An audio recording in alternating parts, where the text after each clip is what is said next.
I want to start off just by telling you that something I shared with Rabbi Center a few moments ago. Told some of the boys I have a lot of connections with people coming back from Eretz Yisrael, whether they go into Rabbanis, whether they go into Chinuch, whether they go into business. And you probably are not aware, but this particular yeshiva has a very disproportionate amount of people coming out of it that are making major impacts in Klal Yisrael. I don't know why that is. But there's something in the secret sauce here, and you should understand that with that comes a tremendous achrayus. And like I said, I don't know why it is, because it's the quality of the guys that are coming in. Obviously, it's the quality of the rebbeim and the chinuch you're getting here. But there's something about the guys coming out of this yeshiva that are causing you to have a disproportionate impact on Klal Yisrael. So it's a very big covet for me to be here. I want to share with you some ideas which I hope will really enhance something that perhaps isn't the full time what you're spending here learning. Everything you're learning here in Masechah Sukkah and anything else you're learning is obviously valuable. It will carry you. It will have a hashpah on you for your whole life. Hopefully it'll inspire you or in other Masechtas. But there's certain items you don't always get in yeshiva. You may get it a little bit with some mutter shmooze, maybe in a halacha seder, but those are things that aren't the full focus of what you're doing. And I'm hoping to share with you something which can be a little bit life-altering. Baruch Hashem, I was zocher to make a siyum on Shas 5 years ago. I'm not one of those Daf Yomi guys. It took me 29 years with Chavrusa to finish Shas. But one thing I learned very clearly is that as much as I learned and I enjoyed every Masechta, I have a passion for Chumash and Rashi. That's every time I had one Rebbe many years ago taught me do Shnai Mikra, Echid Targum, and Echid Targum's got to be a different Targum every year. So by the time you're finished with all the Rishonim and Mikros Gedolos, you start searching and you're doing Balaturim, you're doing things that are off the beaten path, and you realize that there's every time you learn a Parshas Chumash, it's like learning a Masechta. Every time you learn it, there's new Chidushim and there's new things. I want to share with you just a couple of ideas, and I'm hoping you'll come away with 4 main points. Coincidentally, one of the main points starts with a couple weeks ago we learned Parshas Shlach. Everybody knows Parshas Shlach, right? Moshe's going to send people to spy on Eretz Yisrael. And there's all discussions in the Rishonim that Moshe didn't really want to. He suspected there might be trouble, but nevertheless, that's why Hashem says Shlach L'cha, because he didn't really want them to, but the people were kind of demanding it. Interesting though, one of the things it says, right at the beginning, when Hashem tells Moshe to send people, it says Shlach ish echad, uses a double lashon in the pasuk. Ish echad l'mateh vosa. And every time there's a double lashon like this in the Chumash, all the Rishonim speak about it. There's many different pshatim about why the Torah had to tell Moshe ish echad. What's the change in meaning? What does it mean? And again, because the Rishonim are really in all different types of ideas about this, there's not really a harmony about it. You look for something which really seems to gel with other places in the Torah, and there is such a thing here. One of the more obscure Rishonim discusses that Moshe Rabbeinu suspected that there was going to be a problem with the Meraglim. He suspected they weren't ready to leave the Mun and the Mayim behind and have to work and all these kinds of things that came with leaving the Midbar. He was worried about it, so Moshe was inclined not to send all 12. He was going to specifically pick who he was going to send. And what was his cheshbon? Let's look back at the history of the Shvatim, and let's see from who we should hold back. And the first thing he sees in the Shvat, you see that Yosef told Lashon Hara and his brothers to Yaakov Avinu, at least according to some people's Lashon Hara, but either way, you see that under certain circumstances, people from Shevet Yosef may have the ability to say something.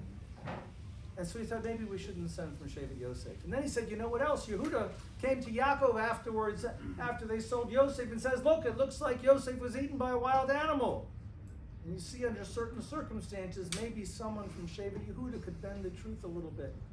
And that was Moshe's cheshbon. Those 2 Shvatim have a history already in this. Let's perhaps hold back those 2. We're only going to send 10. And who would he have held back? He would have ended up holding back Yehoshua from Shevet Yehuda and Kalev from Lamate Ephraim, Lamate Yosef. The two Meraglim that he was going to hold back were the ones who saved Klal Yisrael. And Moshe Rabbeinu, with all of his nevuah, and all of his das, and all of his everything, no one was ever closer to HaKadosh Baruch Hu. There was no Navi ever like Moshe Rabbeinu. And with all of that, his cheshbon was 180 degrees from what needed to happen. So Hashem told him, no, ish echad, ish echad. You must send one from every shevet, Moshe, because your cheshbon is 100% wrong. And this is a tremendous musar. I like to give the analogy of a turtle in a box. You have a giant cardboard box in your home, and there's a turtle who's been in there since it's first born. And you have a stick in there with some vegetation, and you throw some food in every now and then, and the turtle climbs around a little bit, but he's never been outside of this box. Comes a day, they put a second turtle in the box. And the turtle says, hey, what do you think about that new carpet they put in the living room? And the first turtle's like, what's a living room? This is the world here. He's never been outside the box. And in many ways, we are like that turtle. We think that we have a small glimpse of what's going on and what's the cheshbon of Shemayim. We don't have a clue. We don't have a clue. We know what we're supposed to do. We know it makes a difference, but we don't know whether we're going to see the results in the short term, but we just don't know. And the biggest raya is that Moshe Rabbeinu didn't know. And his cheshbon in trying to plan things out with his das and his brilliance was 100% wrong. So sometimes people, they say tefillah and they don't get the answer that they want, and they think, oh, Hashem didn't answer me. You don't know what the right answer was. And I'll give you another example of that right now. You go to beginning of Parshas Toldos, and what's going on in the beginning of Toldos? You have Yitzchak and Rivka. They want to have a child. And it's been years. They haven't been blessed with a child. And the description in the Psukim is very graphic. They're davening each in their corner. And the lashon of the pasuk is vaye'etar. This Yitzchak. Yitzchak is davening. This lashon of vaye'etar is an unusual lashon of tefillah. Usually we'd see hitpalel or vayitzaku. There's many other lashonos that are indicative of tefillah. Vaye'etar is not a common lashon. And Rashi right away jumps on it. And Rashi says vaye'etar is a language of unprecedented relentlessness and unprecedented intensity. No one had ever davened like this before. Yitzchak pounding on the gates of Shemayim because he wants a child. Okay, why? Why did Yitzchak have to pound on the gates of Shemayim to be able to have a child? So the Gemara gives a couple possible answers. The Gemara describes a couple possible reasons that all the others had to wait to have children. Number one, because if you have to wait for something and daven for it, once you have it, it's more chavav to you. That's one of the Gemara's answers. The other answer the Gemara gives is that Hashem loved hearing the tefillas of tzaddikim, so he wanted to hear the avos ask for children because he loved hearing their tefillas. Okay, possible, beautiful explanations, but why Yitzchak more than Avram? Why Yitzchak more than Yaakov? Yitzchak was arguably the most kadosh of the avos. Yitzchak was the one who was a carbon. Yitzchak was the one who wasn't allowed to leave Eretz Yisrael because he was so kadosh. Why did he have to pound on the gates of Shemayim more than Avraham, more than Yaakov, with unprecedented relentlessness and unprecedented intensity? So I told you, I love Chumash. And it's unusual for me to discover a medrash nowadays that I haven't run across. I enjoy Chumash and I learn it a lot. But I learned a medrash about 7-8 years ago, which goes along very well with what I just told you from Shalach, and I have to tell you, it was life-changing, and it should be life-changing for you. The Medrash explains that when Yitzchak started davening for a child, immediately Malachim rushed to the Kisei Shel Kavod to tell HaKadosh Baruch Hu, it's Yitzchak, you have to accept his tefillas. And HaKadosh Baruch Hu was inclined to agree, but immediately other Malachim came and said, no, you can't accept Yitzchak's tefillas now. Why not? So you're all familiar. The Avos were all supposed to live to be 180 years old. Yaakov didn't for a variety of reasons. He called people Adoni. He bowed down to them. Years were taken off his life. And for Avraham, it says he was taken 5 years early so he wouldn't see Esav commit the 3 cardinal averos at one time. Some people say his bar mitzvah. Some people say another time. Whatever it was, he wanted Avraham to be spared the tsar of seeing his grandchild Esav become a Rasha. So Hashem took him 5 years early. So these malachim come to the Kisei Shel Kavod and said, you've already been gozer, that you're going to take Avram Avinu 5 years early. so he doesn't see Esav become a Russia. If you start accepting Yitzchak's tefillas now, immediately, Esav's going to be born earlier. And you're going to have to take Avraham even earlier. A lot of math involved, I know, but what that means, though, think about it. When Yitzchak's davening for a child, he wants a child. Not an unusual request. Most people that don't have children ask for a child. But he doesn't realize that he's also asking for his father's death. He has no idea that that's the ramifications of him having a child. He doesn't know that along with Yaakov he's going to have an Esav. He doesn't know that Esav's going to have this bad derech in front of him. He doesn't know that. All he knows is that he wants a child. And he's davening for a child, and he doesn't understand that as soon as that bakasha is granted, the clock is ticking on his father's life. And the Medrash explains that there's this tug-of-war going on in Shemayim until eventually HaKadosh Baruch Hu relented, and Yaakov and Esav were born, and Avram had to die 5 years early. But think about the magnitude of what that Medrash is suggesting. The koach of tefillah that each of you has every single day, Shachar, Mincha, Ma'ariv, and any other time that you decide to go in a corner and have a conversation with the Kadosh Baruch Hu. You have no less koach than the actual power of life and death itself. Tefillah can impact whether people are born. Tefillah can impact when people die. It's a lot. And you throw on your tefillin and you go through shacharis and you're trying to have kavanah, all laudable things. But take a minute and realize the gravity of what you're doing. You have kochos that nobody else has on planet Earth. Only the Jewish people have this koach to be impactful to HaKadosh Baruch Hu in that manner, through tefillah. Nothing less than the power of life and death. It's. I have to tell you, it changed the way I daven. I'm embarrassed to admit it. I'm an old man already, but it changed the way I daven. I think differently now. My kavanas are different now. It's not time for mincha now. It's an opportunity. It has to have that impact on you. You can't realize the zchus, the opportunity that you have every time you come and it's time for davening. It's a big deal. You see also, when Moshe Rabbeinu is told by Kadosh Baruch Hu to go to Mitzrayim and tell Paro that he's got to let the people out and tell Bnei Yisrael that the Gula is coming. And Moshe Rabbeinu comes back. What happens? He does the simanim, whatever, and Paro says, oh, they have so much time on their hands to worry about going to make karbanos. No more straw, no more bricks. They got to make their own.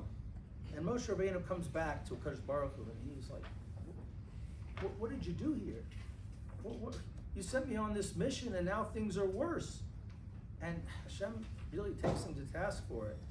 And he says, the exact lashon he says is, Vayomer Hashem Moshe, Ata tira asher tasel parakiv yad chazaka yishalchem v'yad chazaka yigarshem me'artzo.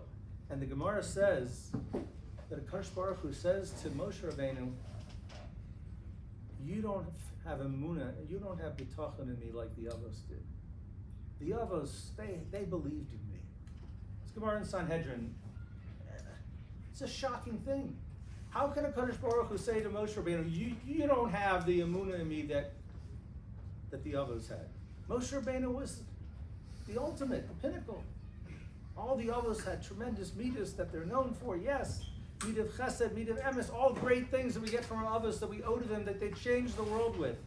But Moshe Rabbeinu was the one who rose to be the person who spoke to HaKadosh Baruch Hu face to face. And Hashem says to him, you don't have bitachon in me like the Avos did. And this is really the fundamental difference between emunah and bitachon. Emunah is, I understand there's HaKadosh Baruch Hu, I understand He created the world, I understand that He gave me mitzvahs, I understand the mitzvahs contain things that I should do and that I should not do. I understand, like it says in Buchu Kosai, that if I do the mitzvahs, these are the promises that you'll have. You'll have peace, you'll have wonderful families, you'll have ample supply of food, all the brachos of Olam Hazeh. That's what HaKadosh Baruch Hu promises in Buchu Kosai if you keep the mitzvahs. I understand all that. That's emunah, knowing that HaKadosh Baruch Hu, it's His world. Bitachon is something slightly different. Bitachon is the understanding that sometimes when things don't go the way I want, it's still for my benefit. I don't get the big picture. I'm just the turtle in the box. That's bitachon. The Avos were told that they and their children would suffer hardships. They'd be in Mitzrayim for hundreds of years. It'd be a gullus. It'd be terrible. But I promise this land I will give to your children. And for the Avos, that was enough. It was a big picture thinking. It's not all about me. There's a bigger thing going on here that I'm a part of. But it's not all about me. And that's bitachon. Is understanding that while we know that HaKadosh Baruch Hu, it's his world, bitachon is something a little bit more subtle than that. And it's the idea that sometimes we don't get the exact answer that we want. It's not because Hashem didn't hear our tefillas. It's simply something, sometimes it's not the best thing for what needs to happen. It's not the best thing for us. HaKadosh Baruch Hu is always looking out for what's best for us. And we're the turtle in the box sometimes. We don't get it. But understand those two things to start off with. Number one is that we don't get the big picture. And number two, the koach of tefillah is nothing less than life and death and everything in between. I had a Rebbe in Eretz Yisrael 35, 40 years ago named Rav Asher Rubinstein. Perhaps the Rosh Yeshivas know about him. Had a tremendous impact on my life. Rav Asher Rubinstein was a very modern kid growing up in the 60s in the Five Towns. Went to Hafter. For those of you who know it, Hafter was always a more modern school. His father was an old Holocaust survivor, had barely spoke any English. I met him a few times. A very nice person. But he couldn't relate to a kid growing up in the Five Towns. He just had no shaykhus. And Rav Asher was into all kinds of things that, by his own sipur, was not the best things in the world.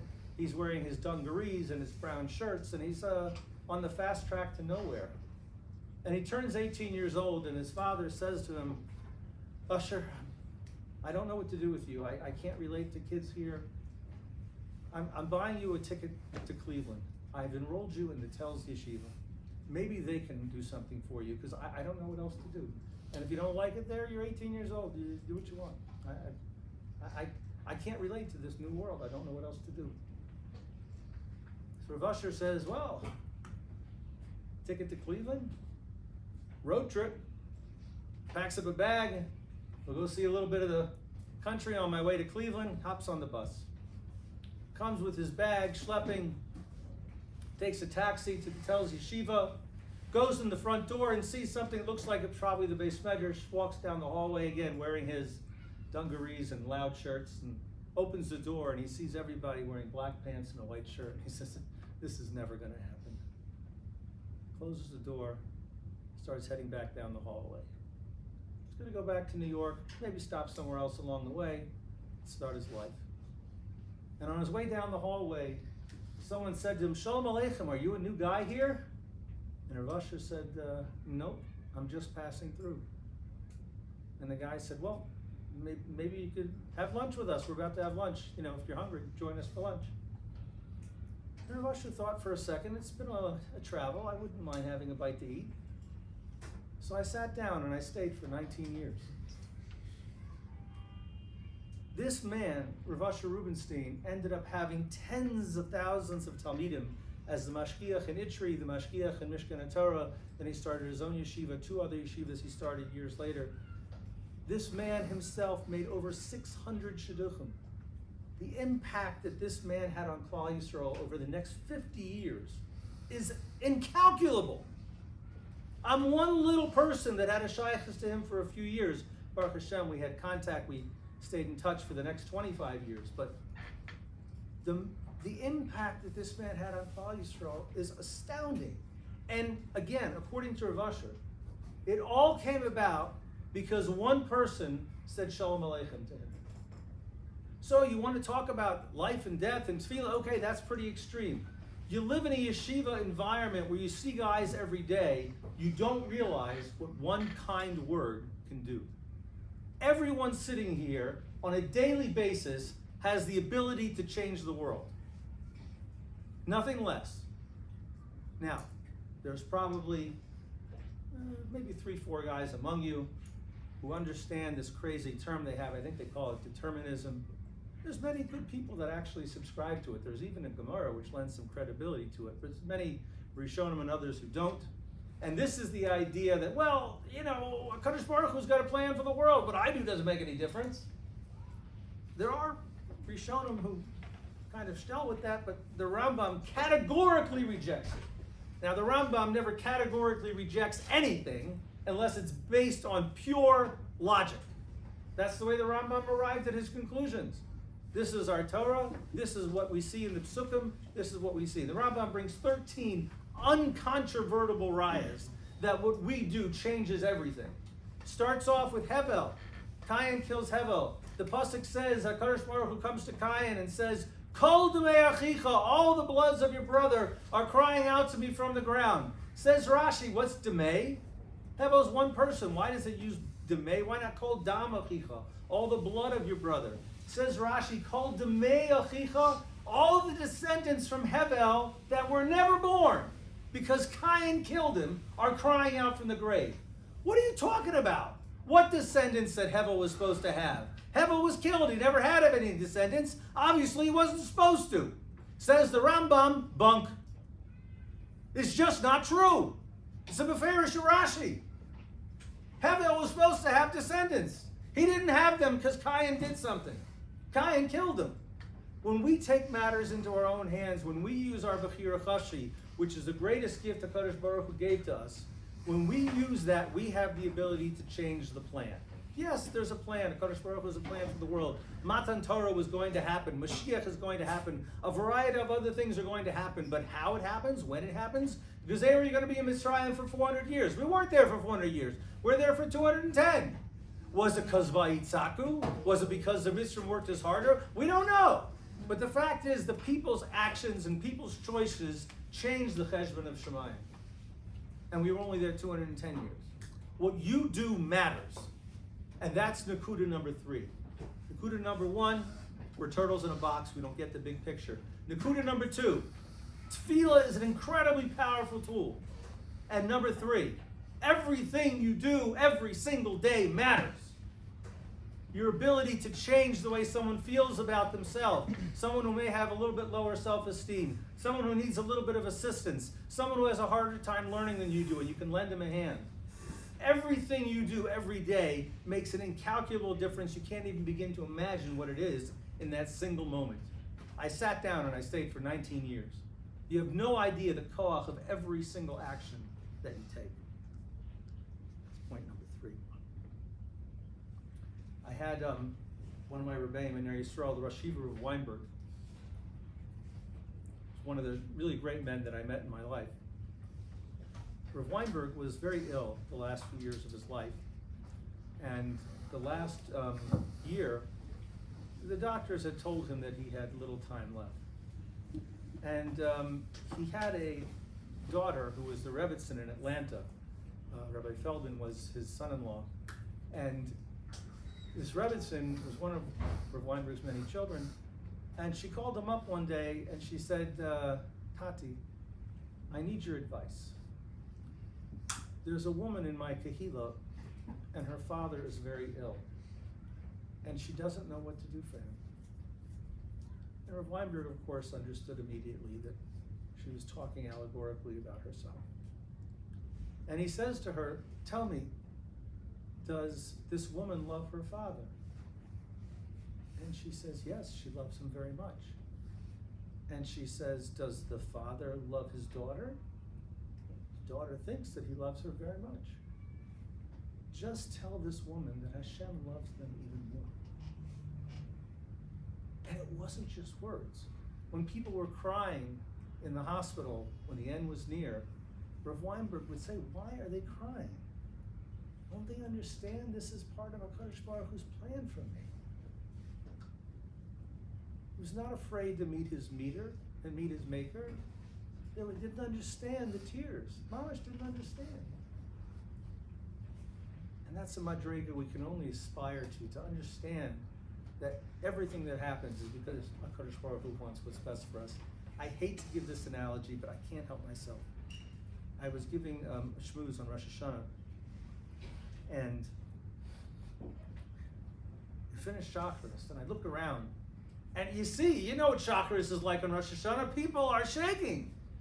davening with incredible intensity. Because you've had all Chodesh Elul, you understand that everything's on the line. You understand the Yom HaDin is here, everything's on the line. And they're terrified, they're petrified, they're shaking. Appropriately so. But I have this partial feeling in me that perhaps HaKadosh Baruch Hu is looking from Shemayim and saying, why are they afraid of me? Consider. I hate to use the analogy, I'll try to be as ungraphic as possible. Around Hanukkah time, there's this fictional creature in America and other places that runs around in the Goyish world in a big red suit. And he goes down chimneys and gives toys to all the good little children. So I'm told. Can you imagine that this guy comes down the chimney one time and the children who are all around the table baking cinnamon cookies or whatever it is they do, they see this guy in a red suit and they go, ah! And they run and hide under their bed. And this guy who's got a bag over his toys on his shoulder says, why are they afraid of me? I mean, think about it. On Yom Shishi, on the first Friday of the world, Hashem creates Adam Harishon. Tell me, anyone, raise their hand. When Adam Harishon was first created, what schus did he have? Nothing. He hadn't taken a breath. He hadn't opened his eyes and looked. He hadn't done anything. And Hashem created him. Not only did Hashem create him and give him life, he put him in a gan where everything was there to serve him. Food ready-made, animals at his behest, beautiful surroundings. Everything's there for him. And he hadn't earned a thing. Now it's true. On Rosh Hashanah, everything is on the line, and we all have this thing. There's a scale, and Hashem weighs them. Yeah, it's all true. What they don't tell you, though, is that apparently HaKadosh Baruch Hu starts you with a full tank.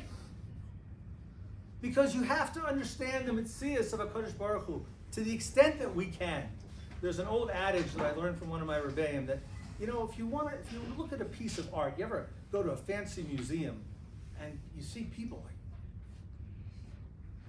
and they get closer and further away to a piece of art, and they're looking at it, oh wow, and from this angle, he says you can learn something about an artist from the paintings that he paints.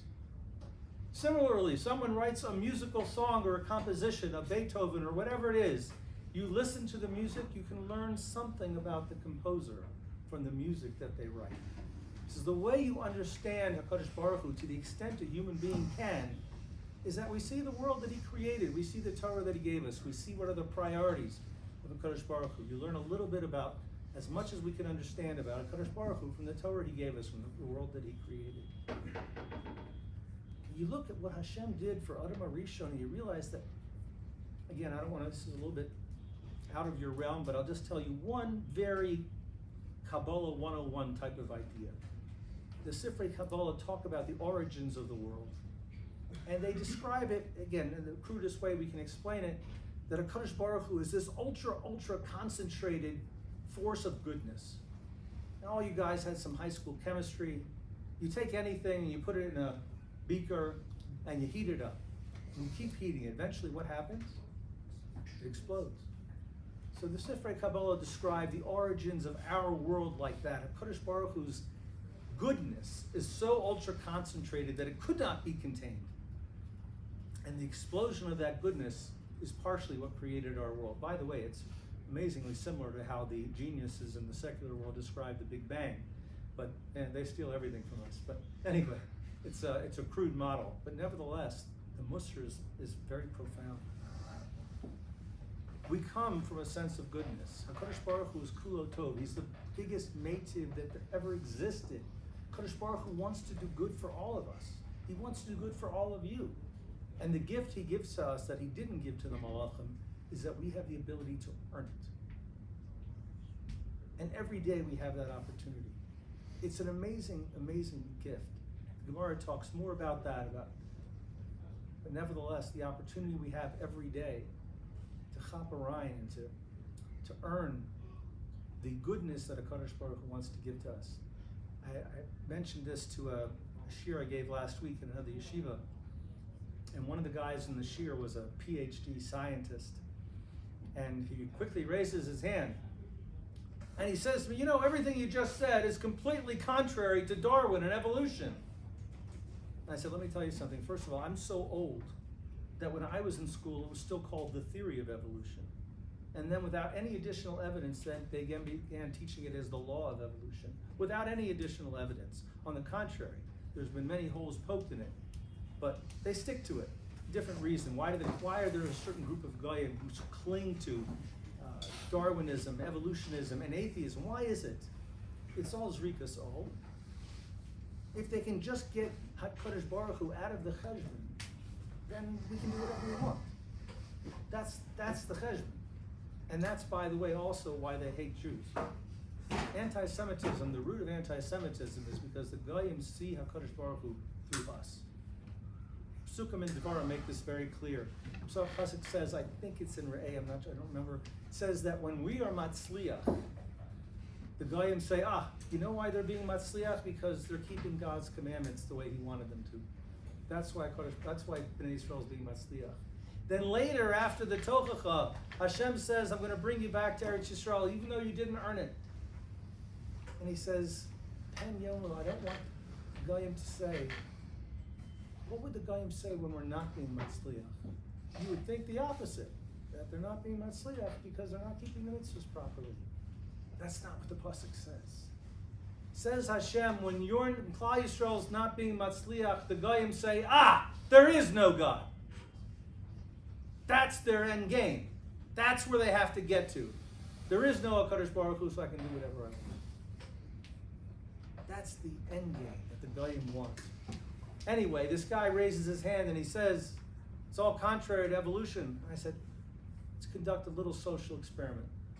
We'll do the same thing here. Why not? Let's see what happens. I want everybody to put their hand over their eyes for a second and answer one simple question with raising your hand. How many people here feel good when they do something good?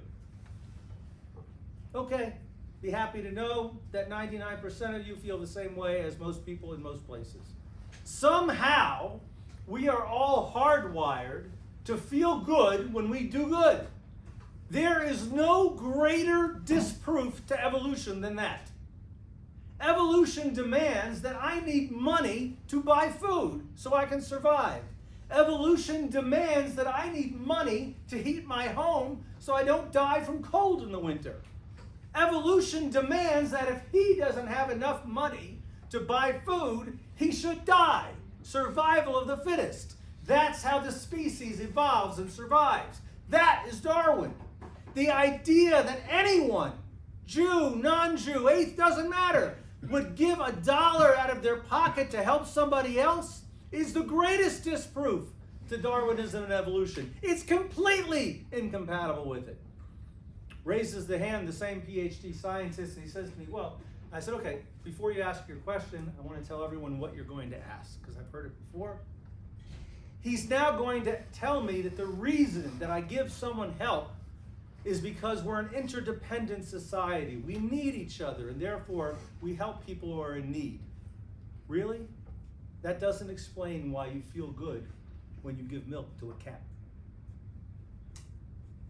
The inescapable truth is that we feel good when we do good things. And that's because our origin is from the ultimate Meitiv, HaKadosh Baruch Hu. That's, we're hardwired like that we feel good when we do something good. Now, yes, HaKadosh Baruch Hu created the Yetzer Hara so there'd be balance, so we have the temptation not to do good, so we can actually earn our stripes by choosing to do good. But it doesn't change the fact the way we're hardwired.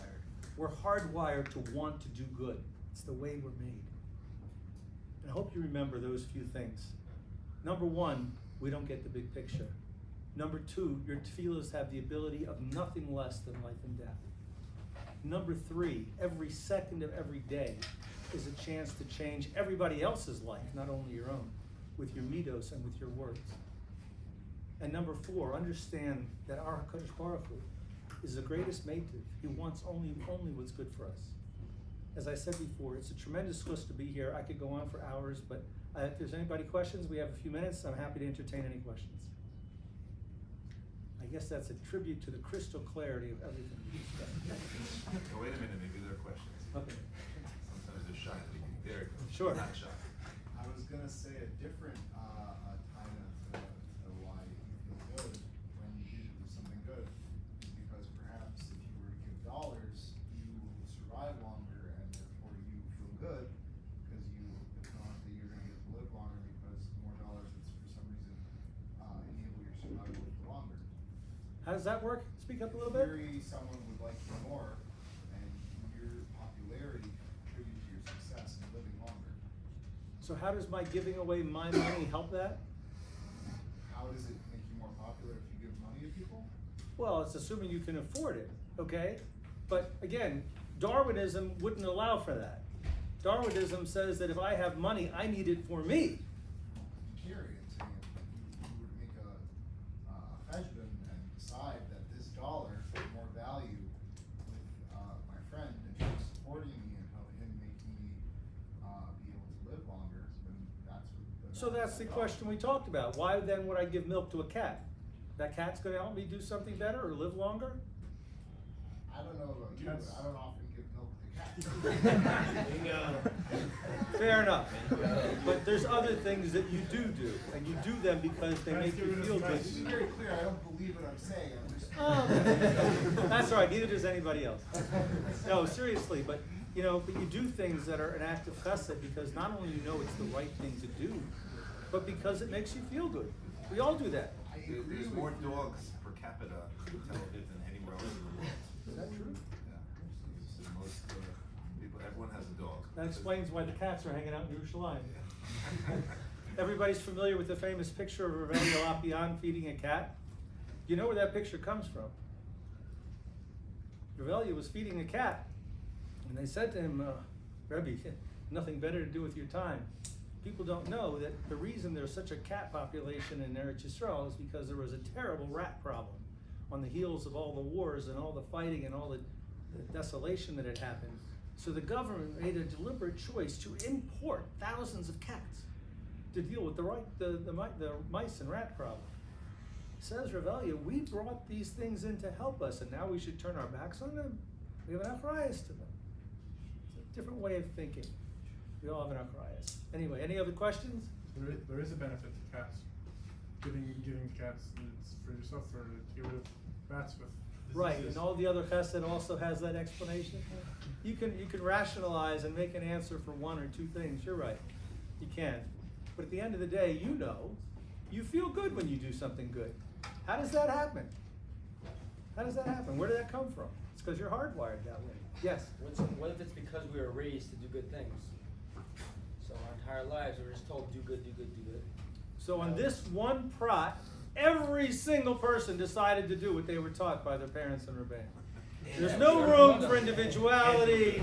There's no room for making my own way. On this one prat, we can't help it. That's the way we were raised. And by the way, not everyone's raised that way. Yes? The second Nakuda that you brought out was that you don't understand the power of tefillah. It has the power of no less than life and death. But then the first Nakuda you brought out is that we don't understand the bigger picture. But if we don't understand the bigger picture, then like Banach Tezi David, you don't understand the bigger picture, so you don't know what's going to happen. Everything's for the good, so just who cares? In the broad picture, Hashem always wants what's good for us, but we have the ability to change the derech and the way you get there. Shibud Mitzrayim would have been 400 years, would have been worse for Klal Yisrael? Of course it would. We're already on the Mem Tesh Shari Tuma. 210 years, a lot better than 400. We changed that, either with Vayitzaku, with our tefillas, or Paro by his bad behavior and making the Shibud worse than it was. Yeah, but if it was I personally heard a shot that those extra years that we didn't get in Mitzrayim played out in the rest of history, like through the Holocaust and other points in history, and it wasn't that, it was just attacking for less amount of time. We still got that Cyrus in other places. And I mean also with Abraham and with Yitzhak, he died and he got answered, but Abraham still died 5 years early. So like, if we daven and change the course of the universe, we still could be causing Tsar in other places. No. I mean, yes, but no. And here's why. Again, time is short, but I'll just give you several other examples the Rambam gives of how our changes. They want to throw Yosef in a pit, right? And I'm sorry, they want to kill Yosef. Comes along Reuven and says, no, let's throw him in the pit. What kind of an eitzah is that? Rashi says, "Avon nekroshim yeshbo." The Gemara says it's an anan sadeh, that someone thrown in this kind of pit dies. What is the eitzah of Reuven? Since the eitzah of Reuven is simple, if we kill him, we're taking matters into our own hands. We may be deviating the plan as it was. Nechashim and Achragim don't have bechira. They do what HaKadosh Baruch Hu tells them to do. They have a teva that they act on. If they act on it, that's a little bit less blood on our hands. Third raya, Moshe goes and kills the Mitzri. And what does it say in the pasuk right beforehand? He looked left and right. And what does Rashi say? He looked to see whether any ger or other good person was going to come out of this Mitzri. He saw that no good person was coming out of this Mitzri, so then he killed him. Now I understand Nevuah. Nevuah is allowing someone to see something before it happens. But this didn't happen. Moshe killed the Mitzri. He had no descendants to look at. Elamai, they're showing Moshe an alternate reality which could have happened if he doesn't kill the Mitzri. We have the power to change practically everything. Yes, is there still going to be Matan Torah after that? Yes. Is Mashiach still going to come? Yes. But how much sour happens along the way? How much godless for Torah happens along the way? How much Kiddush Shem Shemayim happens along the way? That's all up to us. That's all up to us. And the Rambam gives many other examples, but again, it's limit to how much time we have to go into them. But yes, we do have the power to change everything. You can't sit on your front steps and say whatever Kadosh Baruch Hu wants will come to me. It doesn't work like that. Time for one or two more. Yes? If we never know the ramifications of what we're going to pray for, so let's say Yitzchak's praying that it's going to kill his father, so why should we ever pray for anything when we never know it might cause something terrible? So great question. The answer is, first of all, we know that in the grand scheme of things, Kadosh Baruch Hu is going to give the best judgment that's possible for everyone. That's number one. Number two is HaKadosh Baruch Hu gives us a blueprint for the world. You go online and you want to buy a light timer because you just got a new switch in your wall. You want to buy a light timer. I'm an old guy, but I got to tell you, I bought one of these light timers recently. It comes with no instructions. It comes with a URL that you can go to online and download the 600 pages of instructions of how to maximize the utility of this light switch. Do you really think HaKadosh Baruch Hu would create a world without the instruction manual? The Torah is our instruction manual. Hashem told us, do these mitzvahs, follow the ways that I'm teaching you, and things will work out for the best way possible. You're not always going to understand why, but there's an instruction manual. I got news for you. I don't understand why the lights go off and why they go on. But somehow I push these buttons into a timer, I tell it what time, and it knows what to do. I don't know why, but it works. The Torah is our instruction manual. It tells us how to live. It tells us in Bukakosai not only how to live and earn schus and shemayim, but how to have everything in Olim Hazeh. That's all we can do. Follow the instruction manual. The rest is up to us. Yeah. Anyone else? All right. Thank you very much. Really an honor to see all of you. I'm going to hang around if anybody else wants to do anything.